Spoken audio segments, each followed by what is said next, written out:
Hello everyone, my name's Danielle. I'm going to talk about how I made writing a habit. I should preface this by saying that I'm talking about how I made writing a habit in 2018 and it has stuck. That was when I started to take writing seriously. Now my journey to how I started writing was not smooth.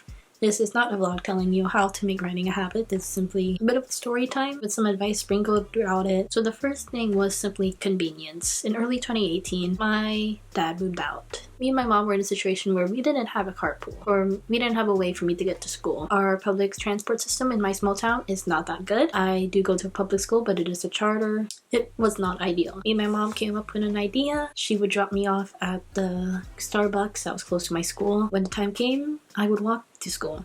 And that was our routine for 6 months. But that meant that I had about an hour and a half, 2 hours to myself. Now, I could have spent that time watching Netflix. I could have spent that time doing homework that I had to do that day. But having that small of a time crunch to finish an assignment stressed me out. I would rather get it done the day before. And what else was I going to do? I wrote for at least an hour every morning. An hour, those hours turned to weeks into months, and soon enough, I blinked and I had a finished novel in my hands. I never had to force myself to get up early. Carving out the time for writing was already done for me, and because it was convenient. And that's just the truth. 2. Fear of failure. This isn't gonna go the way you expect, by the way. My math teacher had office hours a couple hours before school. I had the option to go to school early and get homework help and things like that. But I did not. I didn't want to go to school because why would I study math when I could write? Writing was an escape from math, and it did hurt my grades. Writing was a way for me to not worry about schoolwork. Don't do what I did, by the way. Study for school. School comes first before anything else. I know that, but that's not what I did. 3rd, I had strong motives. My strongest motive was to prove to myself that I could write a book. Now, I've written books when I was 12 and 13, 14, but they were for fun. I just wanted to prove to myself and to my family that I could be a writer, that I could take this seriously. Whenever I felt like giving up, I simply told myself, I'm gonna prove them wrong. Them also included myself, by the way. I'm gonna prove everyone wrong. And I did. Pure spite. Yeah. In sophomore year, I was a really angry person. I was a completely different person than I am today. All that misplaced anger helped channel my emotions to art. Writing was a healthy coping mechanism. Instead of brooding or complaining about my life, it was something that I could be useful and that I could improve upon my skills. So I made a vlog about how the writing community has hurt me, and this is how. I used to watch a lot of AuthorTube back in the day, like a lot, and really pushed me to finish my novel, but not in a good way. In the writing community especially, we had this kind of work, hustle mentality. I really channeled that. I was very much, I'm gonna work, I don't care if I'm sick, I don't care if I'm sleepy, I'm gonna work. It helped me finish my novel, but I did not do it in a healthy way. Daily word count goals. This is something that is actually useful and that I would recommend.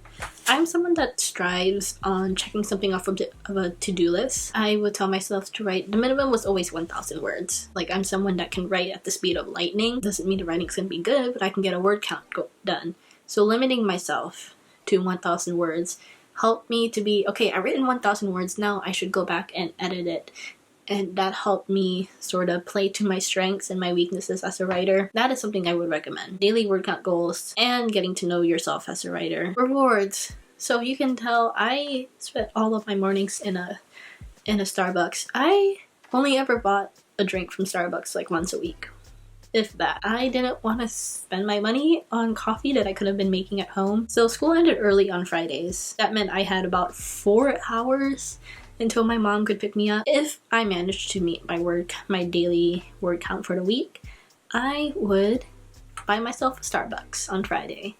And it was always my favorite day because I always hit my mark. Having something small to look forward to when you're writing is helpful because it helps encourage you to keep writing. There are more affordable ways to go about this, by the way. I just felt like I needed to buy a Starbucks at least once a week because I was kind of using their electricity there a lot. So reward yourself. Eat a yummy chocolate at the end of the week or something like that. You know, you can train yourself like a dog to get work done. I want to be honest in sharing my writing journey. It has not always been smooth. I feel like a lot of people's writing journeys aren't really smooth. It's just that no one talks about it. Like, mine started with a bit of an convenience, right? My dad moved out and then I had no one to drive me to school, so I had to wake up hours early before all my peers. That also meant I had a lot of free time to write. I hope your writing journey is smoother than mine. I'm still thankful about the way the dominoes fell.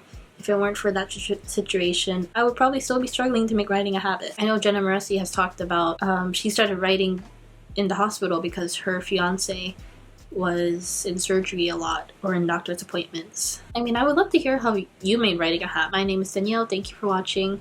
Subscribe down below. All of my social media links are in the description. I will see you next week.